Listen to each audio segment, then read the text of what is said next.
जय श्री राम बच्चों। जय श्री राम। आज हम लोग क्लास 11th का फिजिक्स का चैप्टर 1 स्टार्ट करने जा रहे हैं जिसका नाम है यूनिट्स एंड डायमेंशन। क्या नाम है बच्चों?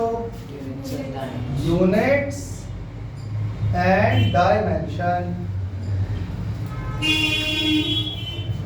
तो मैं तुम्हें आज ये बता देता हूँ कि इस चैप्टर में क्या क्या इंपॉर्टेंट चीजें तुम लोगों को सीखनी है। कुछ इस चैप्टर में ऐसी इंपॉर्टेंट चीजें हैं जो हर बच्चे को आनी ही चाहिए, सिर्फ सीबीएसई के पर्पज से नहीं। आप भविष्य में कभी नीट का जेईई का एंट्रेंस एग्जाम दोगे तो उसके लिए भी आपको वो बेसिक चीजें आनी चाहिए। तो किसी भी चैप्टर में कोई भी चैप्टर इसलिए बनाया जाता है कि बेसिक इतना कम से कम बच्चों को आना चाहिए। तो इस चैप्टर से वो तुम लोगों से क्या क्या चीजें चाहते हैं। इस चैप्टर में सबसे इंपॉर्टेंट अगर कुछ है तो वो है MLT डायमेंशन। इसमें पूरा एक टेबल आएगा और उसमें बहुत सारी फिजिकल क्वांटिटीज के MLT डायमेंशन हमको आनी चाहिए। ये बस मैं शॉर्ट में टॉपिक्स लिख रहा हूँ, ठीक है। Principle of dimensional analysis,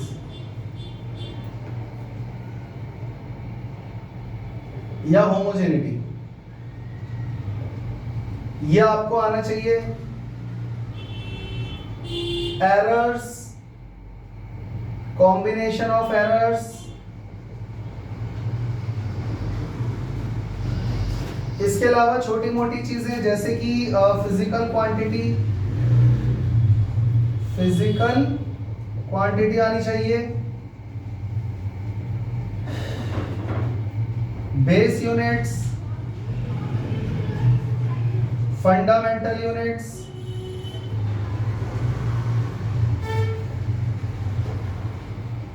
mass, wait, time, temperature, इन सब चीजों के बारे में थोड़ी थोड़ी नॉलेज होनी चाहिए। मेन जो है ना इस चैप्टर में ये टॉपिक है प्रिंसिपल ऑफ डायमेंशन एनालिसिस, और इसके लिए तुम्हें MLT डायमेंशन आनी ही चाहिए। एरर सीबीएसई से कट चुका है बट फिर भी हम पढ़ेंगे क्योंकि ये एंट्रेंस एग्जाम में पूछा जाता है और ज्यादा लंबा टॉपिक है भी नहीं, तो इसको तुम अलग से तो कहीं बैठ के पढ़ नहीं सकते कि चलो भाई ये एनसीईआरटी खत्म हो गई है अब चलो अलग से बैठ के वो टॉपिक पढ़ते हैं जो कट गए थे। तो साथ के साथ पढ़ने में ही फायदा है। इतनी बात सबको समझ में आ गई। तो सबसे पहले हम लोग स्टार्ट करने जा रहे हैं बच्चों फिजिकल क्वांटिटीज से। फिजिकल क्वांटिटीज मैंने केमिस्ट्री की क्लास में भी इसके ऊपर चर्चा की थी, याद है।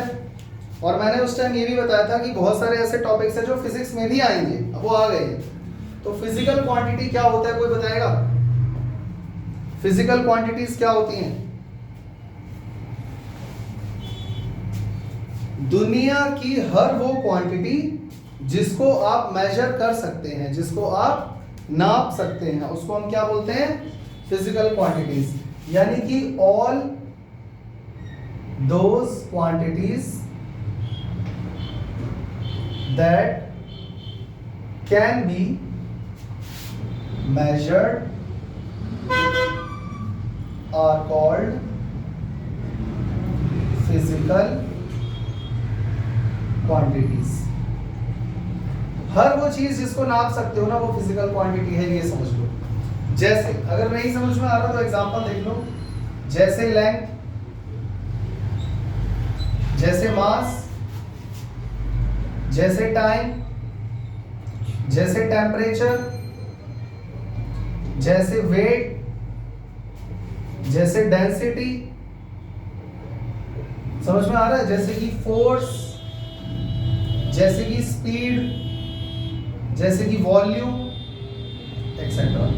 ये वो चीजें हैं जिसको आप नाप सकते हैं। इसके अलावा और भी बहुत सारी ऐसी चीजें होती हैं जिन्हें नापा जा सकता है। तो हर वो चीज जिसको आप नाप सकते हो वो क्या है? फिजिकल क्वांटिटी है। इतनी बात समझ में आ गई? अच्छा, इसमें ये आएगा एंगर,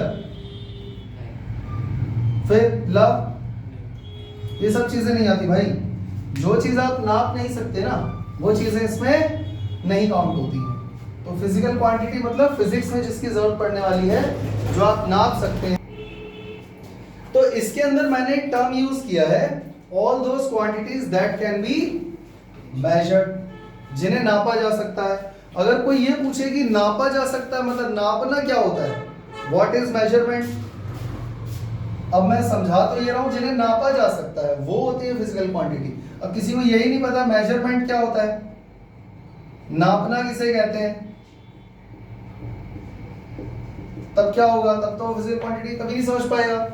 तो बच्चों मेजरमेंट क्या होता है ये कौन बताएगा मुझे? इसके हम डायमेंशंस निकालते हैं, हाइट निकालते हैं। जिस चीज को नाप रहे हैं वो तो सब्सटेंस हो गया ना। मतलब कि इसकी डायमेंशंस निकालेंगे और उसको पूरा वो करेंगे एनालाइज हाइट पे। मेजरमेंट का मतलब होता है एक अननोन क्वांटिटी को एक फिक्स्ड नोन क्वांटिटी के साथ कंपेयर करना। जैसे एक छोटा सा एग्जांपल लेते हैं, ये पेन है, इसकी मुझे लेंथ नापनी है, मुझे इसकी लेंथ नहीं पता, तो मैं इसको क्या करूंगा, इसके साथ कंपेयर करूंगा। इसको यहाँ पे रखूंगा और पेन को रखूंगा यहाँ पे और इसको रख के मेजर करूंगा कि इसकी लेंथ कितनी आ रही है, 14.2 सेंटीमीटर या जो भी है, मैंने एग्जैक्ट नहीं नापा पर जो भी है 14.2 सेंटीमीटर ले लेते हैं। तो नापने का मतलब क्या था, ये मैंने क्या किया अभी, मैंने एक अननोन क्वांटिटी को एक नॉन फिक्स्ड क्वांटिटी के साथ क्या कर दिया, रख के कंपेयर कर दिया। बात समझ में आ गई सबको? तो अगर कोई पूछे मेजरमेंट क्या होता है, तो measurement means comparing an unknown quantity with a known fixed quantity। और ये जो नॉन फिक्स्ड क्वांटिटी है ना बच्चों, ये जो नॉन फिक्स्ड क्वांटिटी है इसी को हम क्या बोलते हैं, यूनिट या स्टैंडर्ड। तो ये जो स्केल मेरे हाथ में थी वो स्टैंडर्ड ही तो था, उसी से तो तुम बाकी सारी चीजें नापोगे। मतलब लेंथ की अगर बात करें तो अगर वजन नापना है मान लो, तो ये दो पेन का वजन कितना है तराजू में रखेंगे और इधर क्या रखेंगे, वो वेट रखते हैं, तो वो क्या है, उस वेट को क्या बोलोगे, नॉन फिक्स्ड क्वांटिटी। क्योंकि वो जो वेट है, वो जो बट्टा है 50 ग्राम 100 ग्राम 1 किलो उस पर लिखा है ना, तो वो फिक्स्ड क्वांटिटी हुई कि नहीं हुई। और ये क्या है, ये अननोन है, इसका वजन हमें नहीं पता। इतनी बात सबको समझ में आ गई मेजरमेंट क्या होता है। अब मान लो मैंने किसी चीज को मेजर कर लिया, तो मेजरमेंट करके हम उसको रिप्रेजेंट कैसे करते हैं बच्चों, तो मेजरमेंट करने के बाद हम किसी भी फिजिकल क्वांटिटी को ऐसे रिप्रेजेंट करते हैं, Q is equal to n. कैसे रिप्रेजेंट करते हैं, Q is equal to n. अब ये Q is equal to n का मतलब क्या मैं बता देता हूं बच्चों। Q का मतलब है physical quantity, physical quantity. N का मतलब है न्यूमेरिक वैल्यू, न्यूमेरिक वैल्यू या इसका मैग्नीट्यूड भी बोल सकते हैं। और U का मतलब होता है यूनिट। अगर अभी भी नहीं समझ में आ रहा तो ऐसे समझ लेते हैं, फिजिकल क्वांटिटी मैंने ले लिया मास। पेन मत लिख देना, पेन तो वस्तु है, जिसे नाप रहे हो वो है फिजिकल क्वांटिटी, तो मास या लेंथ। और इसका मास आ गया बच्चों मान लो 25 ग्राम। समझ में आया? तो जरा चेक करो ये क्या है, Q, ये क्या है न्यूमेरिक वैल्यू, और ग्राम क्या है बच्चों, यूनिट। अगर मैं ग्राम ना लगाऊं और मैं बोल दूं पेन 25 है, खाली 25, तो उससे कोई सेंस बन रहा है? 25 क्या है, 25 ग्राम है, 25 किलो का है, 25 टन का है, 25 कुंटल का है, 25 साल का है, 25 क्या है, नहीं पता ना। तो बिना यूनिट बताए हम किसी भी फिजिकल क्वांटिटी को कंप्लीटली एक्सप्रेस नहीं कर सकते। इतनी बात समझ में आ गई? इसी के साथ एक बात और याद कर लेना, Q is equal to N1U1 is equal to N2U2। इसका मतलब समझो, जैसे मान लो कोई ऑब्जेक्ट है जिसका मैं मास फाइंड कर रहा हूं और वो 5 किलो का है। अब ध्यान से सुनना, कितने किलो का है, 5 किलो का। लेकिन एक दूसरा बच्चा है वो कह रहा है कि सर नहीं, वो 5000 ग्राम का है। तो बताओ इन दोनों में से कौन सी वैल्यू सही है, कौन सी गलत है? दोनों सही है। 5 किलो का मतलब 5000 ग्राम ही होता है। तो इसमें मैं तुम्हें ये समझाना चाह रहा हूं, ये न्यूमेरिक वैल्यू और ये न्यूमेरिक वैल्यू सेम है क्या? नहीं, ये 5 है और ये 5000 है। और ये यूनिट और ये यूनिट सेम है क्या? नहीं, ये किलोग्राम है, ये ग्राम है। तो अगर आप कोई और न्यूमेरिक वैल्यू लेते हो तो कोई और यूनिट आएगी, और न्यूमेरिक वैल्यू चेंज करोगे तो यूनिट भी चेंज हो जाएगी। बात समझ में आ गई? ये बात सबको समझ में आ गई? और ये इसका एग्जांपल है। आई होप यहां तक सबको समझ में आ गया होगा। तो इसके बाद अभी हमने क्या सीखा, फिजिकल क्वांटिटी क्या होती है और उसको हम लोग एक्सप्रेस कैसे करते हैं। तो अब हम पढ़ने जा रहे हैं types of physical quantities. Types, एक काम करते हैं, इसको हटा देते हैं। टाइप्स ऑफ फिजिकल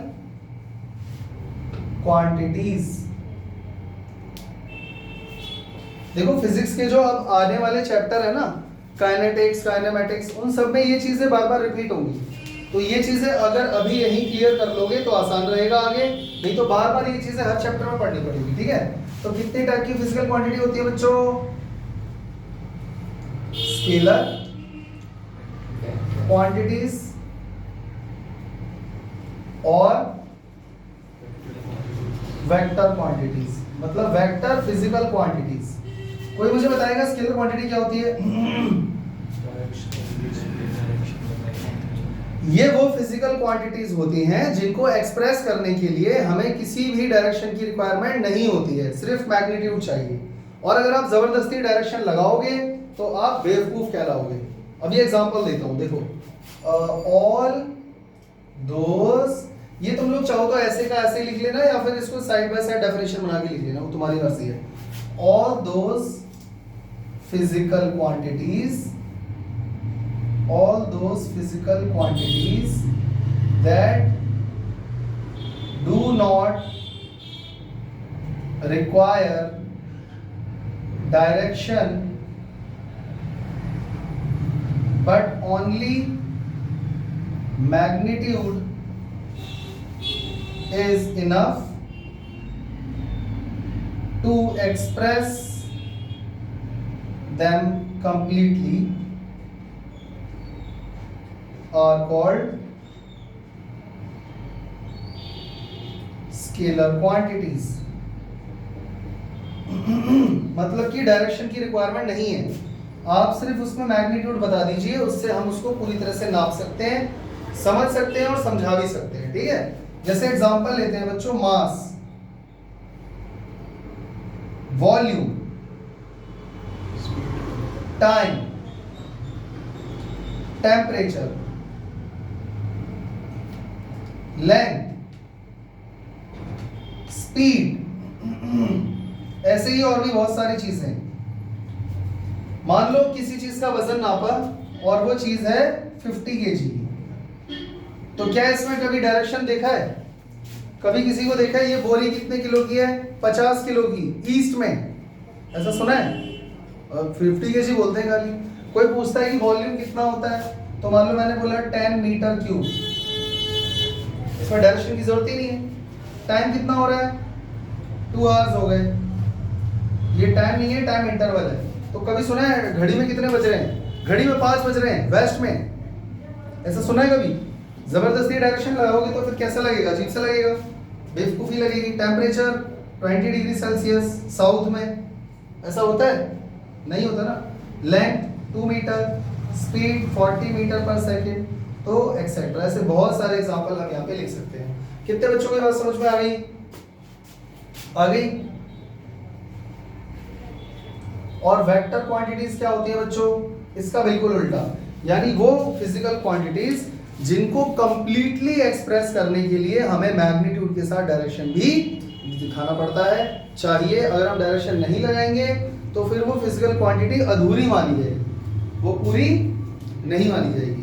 तो यहाँ पर हम क्या लिखेंगे? हम लिखेंगे all those physical quantities which requires both magnitude and direction to express them completely are called vector quantities. खत्म। और एग्जाम्पल के तौर पे सबसे बेस्ट एग्जाम्पल है इसका फोर्स, 5 न्यूटन।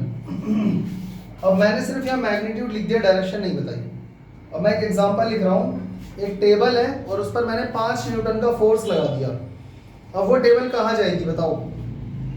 लेफ्ट में जाएगी, राइट में जाएगी, ऊपर, नीचे, आगे, पीछे, कहाँ? नहीं बता सकते ना, क्योंकि मैंने डायरेक्शन नहीं बताई।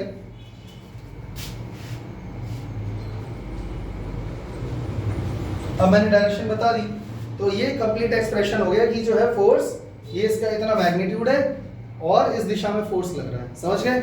ऐसे ही और बताऊं, डिस्प्लेसमेंट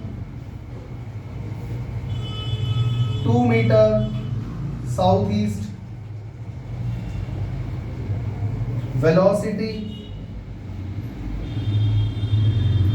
40 मीटर पर सेकेंड टूवर्ड्स वेस्ट, और एक्सेलरेशन एक्सेट्रा, से और भी बहुत सारी चीजें। आई होप यहां तक सबको समझ में आ गया होगा। चलें आगे।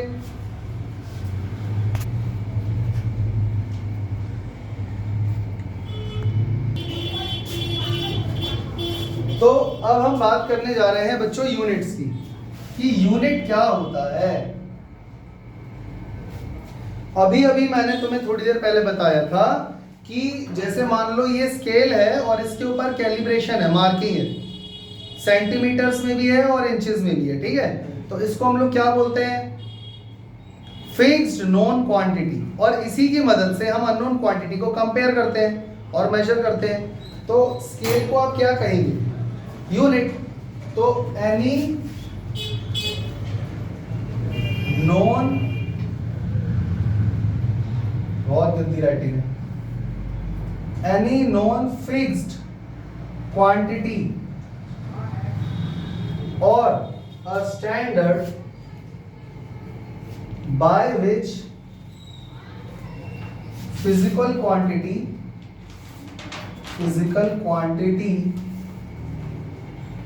is measured or compared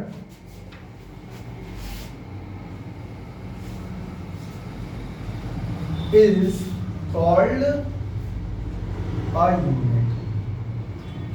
मुझे उम्मीद है ये समझ में आ ही गया होगा, ठीक है। जिस चीज से हम किसी अननोन क्वांटिटी को कंपेयर कर रहे हैं ना रख के, तो जिससे हम कंपेयर कर रहे हैं उस पर हमें भरोसा है, हम उसको मानते हैं और हम सब उसको एक्सेप्ट करते हैं, तभी तो उससे कंपेयर कर रहे हैं। तो उसको हम क्या बोलते हैं बच्चों? यूनिट। अब हम पढ़ने जा रहे हैं desirable characteristics of a physical unit. किसी भी फिजिकल यूनिट में क्या क्या खास खास चीजें होनी चाहिए, ठीक है। तो पहली चीज क्या होनी चाहिए? It should be universally accepted. देखो ये जो यूनिट्स है ना, ये कोई आम इंसान नहीं बनाता है, ये अलग अलग देश के बड़े बड़े साइंटिस्ट एक टेबल पर बैठकर चर्चा करते हैं और फिर डिसाइड करते हैं कि आज से इसको हम यूनिट मानेंगे लेंथ की। जैसे लेंथ की यूनिट क्या है? फुट, मीटर, सेंटीमीटर, किलोमीटर, जो भी है व्हाटएवर। मैंने स्टैंडर्ड यूनिट नहीं बोला, खाली यूनिट बोला है। तो कुछ डिसाइड करा ना उन्होंने बैठ के, जो आज सिर्फ वही नहीं मान रहे, हम भी मान रहे हैं और पूरी दुनिया के लोग उसको मानते हैं। जैसे मैं कहूँ कि मैं इस पेन को नापूंगा ऐसे ऐसे ऐसे, या मेरी कोई अलग ही यूनिट चल रही है आदिवासियों के जमाने से जो आ रही है, समझ रहे हो? तो मैं समझाना चाहता हूं तुमको कि इस पेन की लंबाई उस यूनिट में है, तो कोई मानेगा? नहीं मानेगा। तो हम यूनिट एक ऐसी चीज से बनाएंगे, ऐसी चीज को बनाएंगे जो यूनिवर्सली एक्सेप्टेड हो। इतनी बात सबको समझ में आ गई?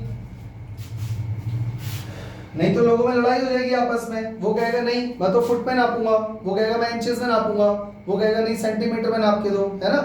तो यूनिवर्सली एक्सेप्टेड होनी चाहिए unit. It should be of convenient size, neither too large nor too small। इसका भी मतलब समझ लो, जो यूनिट है वो कन्वीनियंट साइज की होनी चाहिए, ना ही वो बहुत बड़ी होनी चाहिए और ना ही बहुत छोटी होनी चाहिए। तो इसको आसान भाषा में ऐसे समझ लो बच्चों कि आज हमारे पास हर चीज को नापने के लिए एक कन्वीनियंट यूनिट है। जैसे इसको नापना है तो किस में नापेंगे? सेंटीमीटर में। इंसान की हाइट को नापना है किस में नापेंगे? सेंटीमीटर, इंचेस, फीट, इसमें नापेंगे। मीटर में भी नाप सकते हैं। अच्छा, पेन की लेंथ को किलोमीटर में एक्सप्रेस करूं तो ये बेवकूफी हुई ना। अच्छा, मान लो एक छोटी सी चींटी है, चींटी की लेंथ किस में मेजर करोगे? मिलीमीटर में, है ना। बात समझ में आ रही है? ऐसे ही और भी बहुत सारी चीजें, वजन की भी अलग अलग यूनिट होती हैं। जैसे बिल्डिंग की हाइट मेजर करनी है तो किस में करोगे? मीटर में। दिल्ली से मुंबई की दूरी नापनी है किस में नापोगे? सन से अर्थ का डिस्टेंस नापना है किस में नापोगे? किलोमीटर। लाइट मिनट में भी नाप सकते हैं, ठीक है। अच्छा, मान लो दूसरी गैलेक्सी और हमारी गैलेक्सी का डिस्टेंस मेजर करना है, लाइट ईयर्स। तो छोटी से लेकर बड़ी से बड़ी यूनिट तक हमारे पास है ना। बैक्टीरिया का साइज नापना है, माइक्रोमीटर, नैनोमीटर, है ना हमारे पास। तो इसीलिए लिखा हुआ है कि it should be of convenient size. It का मतलब है unit. It must not change with time or temperature,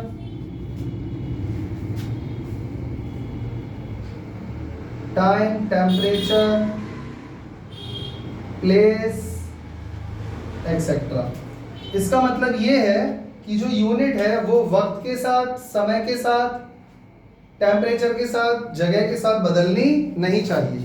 एक छोटा सा एग्जांपल दूं, ठीक है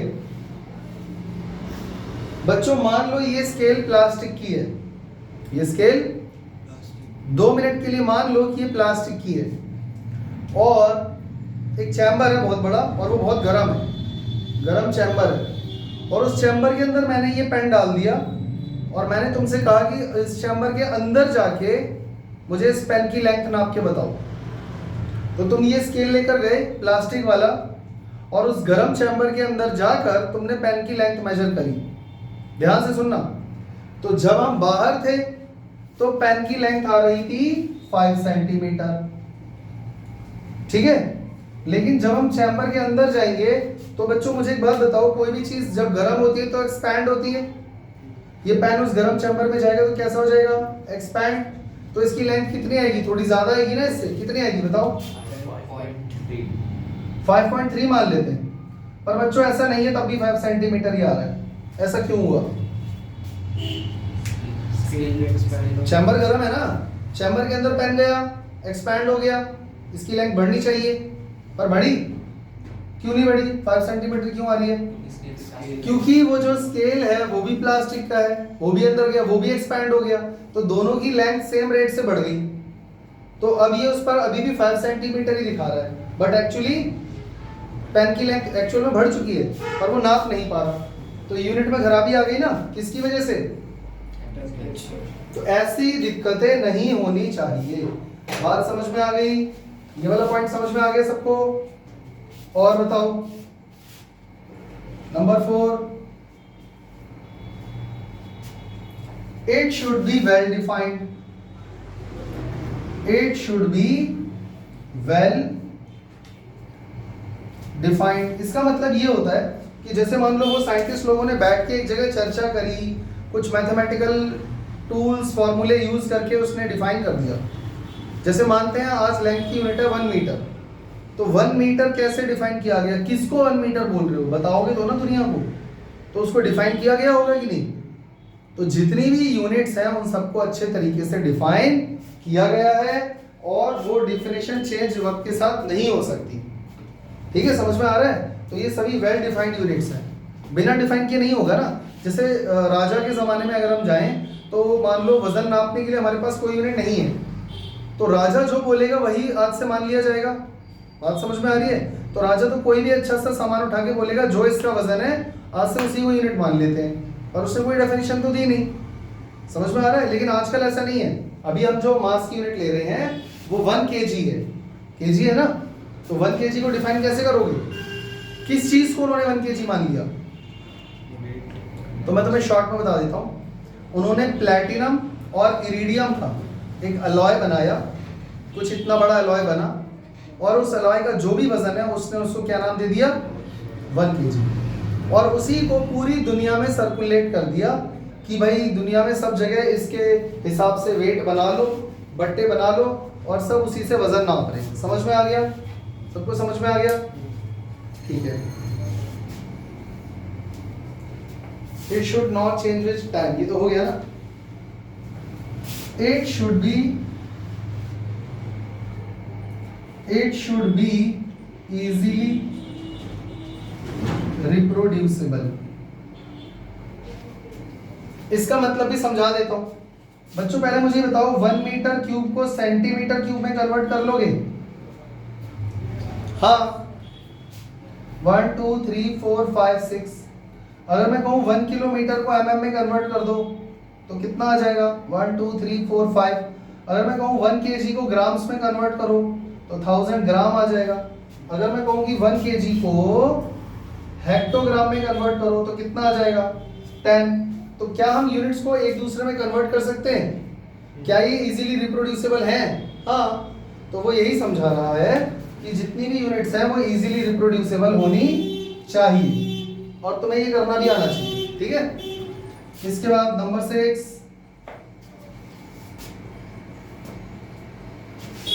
इट शुड बी इंडिस्ट्रक्टिबल। इसको ऐसे समझ लो कि जो भी यूनिट इन्होंने डिफाइन करी है या कहीं इन्होंने म्यूजियम में, लैब में कहीं संभाल के रखी है, वो डिस्ट्रॉय नहीं होनी चाहिए। क्योंकि मान लो वही डिस्ट्रॉय हो गया तो उसी से हमने चीजें सर्कुलेट करी हैं, तो जब सोर्स ही खत्म हो गया तो अगर मान लो कभी प्रलय आया या कुछ हुआ तो फिर तुम वापस वो यूनिट को लेकर कहाँ से आओगे? तो उन्हें डिफाइन करके जहां भी संभाल के रखा गया है वो डिस्ट्रक्टिबल होनी नहीं चाहिए। क्लियर हो गया? It should be easily accessible। इसका मतलब है कि इसकी पहुंच हर इंसान तक होनी चाहिए। जैसे मान लो अगर मैं अभी इसी वक्त अपना वजन नापना चाहता हूं तो क्या मेरे पास कोई मेथड है? अभी इसी वक्त मैं कहूं कि मेरे को अपना वजन नापना है, बहुत सारे जुगाड़ है। वही छोटा सा वेट नापने की मशीन नहीं आती है, अमेज़न से खरीद लो, घर पे आ जाएगा। आप क्या अपने पूरे परिवार का वजन नापो। सिलेंडर वाला आया, उसने बोला मुझे वजन नापना है, तो तुरंत आपको सिलेंडर का वजन नापने के लिए कोई जुगाड़ है? तो वो सिलेंडर नापने की मशीन होती है, छोटी सी स्प्रिंग बैलेंस, देखा है? वो सबके घर में होता है। जिसके घर में नहीं होता वो आसपास में कबाड़ी की दुकान पे जाके तुलवा लेते हैं, तुलवाते हैं ना। लेंथ नापने के लिए आपके पास सबके घर में स्केल है, एक मेजरिंग टेप होती है, इंची टेप बोलते हैं जिसको, वो है। तो अगर मान लो कोई सब्जी या कोई फल तौलना है, दाल तौलनी है, तो आप किसी भी दुकान पे तुलवा सकते हो, कोई मना नहीं करेगा। तो हर यूनिट, हर चीज को मेजर करने के लिए जो यूनिट्स बनाई गई हैं उसकी पहुंच हर इंसान तक है या नहीं है? वो जरूरी है उसकी पहुंच हर इंसान तक होना, तो ये वही लिखा होगा। यहां तक सबको समझ में आ गया?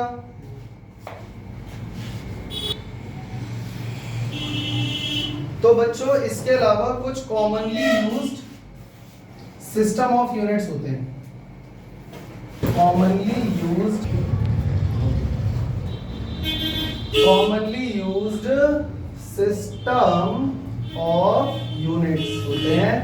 तो भाई देखो सिंपल सी बात है, इस दुनिया में बहुत सारी सिस्टम ऑफ यूनिट्स हैं। जैसे एक छोटा सा एग्जांपल देता हूँ, इंडिया में ज़्यादातर लोग टेम्परेचर डिग्री सेल्सियस में नापना चाहते हैं। फ्रांस और ब्रिटिश में जाओगे वो डिग्री फ़ारेनहाइट में नाप रहे हैं, समझ रहे हो? और अगर मान लो साइंटिस्ट लोग या न्यूमेरिकल वैल्यूज़ की बात करें बुक्स में, लैब में, तो केल्विन में नापते हैं। तो ऐसे ही यूनिट बहुत सारी टाइप की होती हैं। तो 3 सिस्टम ऑफ यूनिट्स हैं जो सबसे ज़्यादा यूज होती हैं। उनमें से एक है CGS सिस्टम ऑफ यूनिट्स, एक होती है FES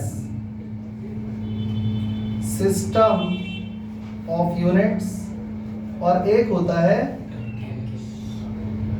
MKS system of units. ठीक है, और यही SI यूनिट्स भी होती हैं। SI का फुल फॉर्म तो पता होगा, बचपन से पढ़ते आ रहे हो, international standard, standard international, SI, समझ गए। और ये IUPAC ने बनाया है। तो जैसे मान लो लेंथ, मास और टाइम की अगर हम बात करें तो लेंथ के लिए हम क्या यूज करेंगे, मास के लिए, टाइम के लिए, और इधर लेंथ के लिए क्या यूज करते हैं, फुट, पाउंड्स और सेकंड्स, और यहाँ पे मीटर, किलोग्राम यानी M, kg और सेकंड्स यानी कि S। सबको समझ में आ गया? इसमें और डिटेल में जाने की जरूरत तो नहीं है। इनमें से जो SI यूनिट्स होती है, स्टैंडर्ड यूनिट, वो ये वाली होती है, लेकिन दुनिया में ये भी लोग यूज करते हैं। ये सबसे ज्यादा करते हैं ब्रिटिश वाले, और ये करते हैं फ्रेंच वाले, समझ गए। पर हमें यहाँ पे इसको डिवाइड नहीं करना कंट्री के बेसिस पे, हमें बस ये समझना है कि इतने सिस्टम ऑफ यूनिट्स होते हैं। क्लियर? कोई दिक्कत?